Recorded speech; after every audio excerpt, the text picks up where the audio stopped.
रखना चाहिए।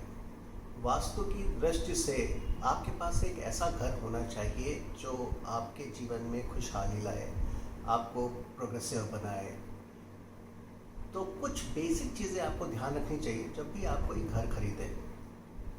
ज़्यादातर क्या होता है कि लोग जब भी घर खरीदने जाते हैं तो वो ये देखते हैं कि वहाँ की फ्लोरिंग कैसी है, मॉड्यूलर किचन है या नहीं है, या बाकी जो फैंसी चीज़ें हैं उन पे उनका ज़्यादा ध्यान जाता है और वो दिशाओं को भूल जाते हैं उस वक्त कि उनका मेन गेट कौन सी डायरेक्शन में है, किचन कौन सी डायरेक्शन में स्थित है, वेंटिलेशन प्रॉपर है कि नहीं है, धूप आ रही है घर में कि नहीं आ रही है, बालकनियों का साइज़ क्या है, कोई कोना कटा तो नहीं है।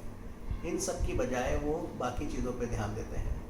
तो अपने जीवन की सारी पूंजी लगाने के बाद में उनको बहुत तरीके की प्रॉब्लम फेस होती हैं, जो लोग अपने घर पे वास्तु का ध्यान नहीं रख पाते।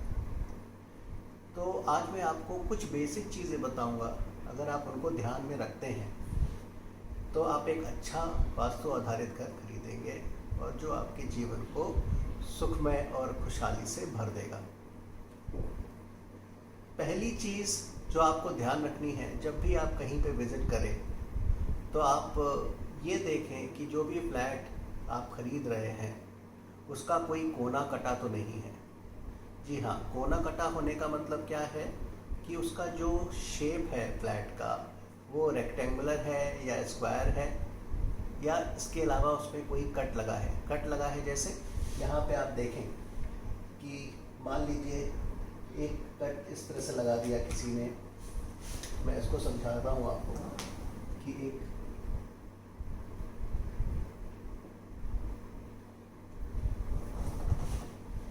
ये एक स्क्वायर शेप का घर है मान लीजिए।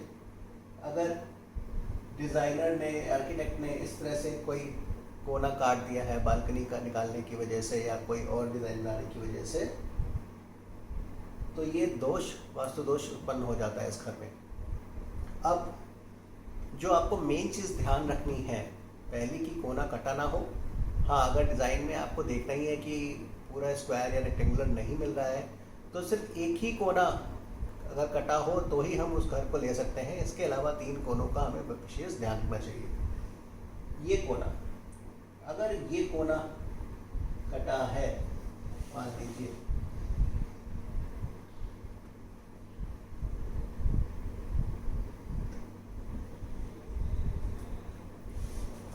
तो हम इस घर को ले सकते हैं, मगर कोशिश करें कि आपका पूरा घर बैलेंस्ड हो, चारों कोने उसके बराबर हो।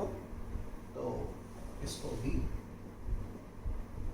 ध्यान रखें। तो पहली चीज़ आपको देखनी है, आपके घर का शेप प्रॉपर होना चाहिए, either it should be in square और रेक्टेंगुलर। सेकंड चीज़ आपको देखनी है, किसी भी हाल में नॉर्थ ईस्ट या साउथ वेस्ट कटा बिल्कुल नहीं होना चाहिए। ठीक है, ये 2 कोने अवॉइड किए जाते हैं। फिर क्या देखना है आपको, नॉर्थ ईस्ट में बाथरूम नहीं होना चाहिए। नॉर्थ ईस्ट में बाथरूम का मतलब बिल्कुल ऐसा है जैसे वास्तु पुरुष का सिर होता है यहाँ पे। तो अगर आपके सिर पे टॉयलेट बना दिया जाता है तो आप अपने जीवन में डिसीज़न लेने में आपको बहुत तरह का कन्फ्यूज़न होता है। आपके ब्रेन में जितने भी आइडियाज़ होते हैं वो सब ड्रेन हो जाते हैं। तो ध्यान रखें, नॉर्थ ईस्ट में बाथरूम नहीं होना चाहिए, बहुत इम्पॉर्टेंट है। इसकी कोई रेमेडी नहीं है। अगर नॉर्थ ईस्ट में बाथरूम है तो इसका सिर्फ एक ही इलाज है, इसको वहाँ से हटा दिया जाए, इसको डिमोलिश किया जाए। इसके अलावा कोई भी पद्धतियाँ, दूसरी जो रेमेडीज़ हैं जो हम देते हैं वो पूरी तरह से काम नहीं करती। तो ध्यान रखें, नॉर्थ ईस्ट में अगर बाथरूम है तो उसको वहाँ से हटा दें। तीसरा और बहुत इम्पॉर्टेंट पार्ट, जब भी आप फ्लैट मान लीजिए आपने सेलेक्ट कर लिया, आपको पसंद आ गया, उसमें प्रॉपर शेप है, नॉर्थ ईस्ट में बाथरूम नहीं है, ओपन एरिया है उसमें अच्छा खासा, अब आपको क्या करना है, डील फाइनल करने से पहले आपको आसपास के लोगों से ये पता करना है कि जब भी बिल्डर ने ये बिल्डिंग बनाई थी तो उस भूमि पर पहले क्या था। ज़्यादातर बिल्डर क्या करते हैं, शहर के बाहर ज़मीन खरीद लेते हैं और वहाँ पे कोई दलदली इलाका होता है या कोई कब्रिस्तान होता है या शमशान होता है, वो भूमि उनको बहुत सस्ते में मिल जाती है। वो उसी भूमि पर एक बिल्डिंग खड़ी कर देते हैं। उसके बाद होता क्या है, रहने वालों को प्रॉब्लम स्टार्ट हो जाती है। तो ये हमेशा आसपास के लोगों से चेक कर लें कि उस भूमि पर पहले क्या था, वो खेती वाली भूमि थी या वो बंजर भूमि थी या वहाँ कोई दलदली इलाका था। तो ये सब चीज़ों को ध्यान रखें। अगर वहाँ पे शमशान, कब्रिस्तान या पानी भरा होता था उस जगह पर या दलदली इलाका था, तो उस बिल्डिंग में घर ना खरीदें। तो इन चीज़ों का अगर आप ध्यान रखते हैं तो आप एक बेहतर वास्तु के घर में जा सकते हैं। और इसके अलावा कोई भी प्रॉब्लम होती है तो उसकी रेमेडीज़ हमारे पास हैं, तो उसके लिए आपको चिंता करने की ज़रूरत नहीं है।